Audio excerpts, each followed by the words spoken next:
zan ba wa 'yar gata wani labari. Kafin aiko manzo sallallahu alaihi wasallam da saƙon addinin musulunci, ta kasance a wancan lokacin mace ba komai ba, ba a ɗaukanta a matsayin 'ya abar alfahari, bal ma ana ganinta a matsayin abar kunya. Ba a ɗaukanta a matsayin mace mai daraja da ƙima da take da haƙƙoƙi da iyakoki. Ta kasance wulaƙantacciya, ƙasƙantacciya kaɗai a bar more rayuwa. Ba a ɗaukanta a matsayin wadda take da haƙƙi idan miji ya faɗi ya mutu a ɗauki wani abu na dukiyarsa a bata a matsayin gado. Balma ta kasance wadda ita ma cikin kayan gado take shiga a raba da ita. Ba ta da haƙƙin ciyarwa, ba ta da haƙƙin tufatarwa, ba ta da komi na ƙima da daraja. Wanda aka ce wa an haifa wa 'ya mace shiga tashin hankali da zulumi yake yi.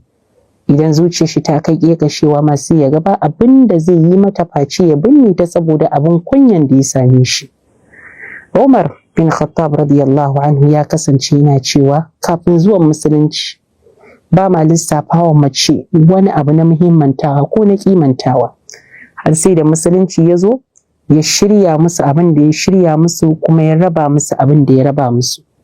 Shi yasa a wancan lokacin sukan ce wai ya za mu yi mu ɗauki abin da yake baya iya ɗaukan takobi domin kare gidaje da kare ƙwayaye mu bashi wani matsayi ko daraja.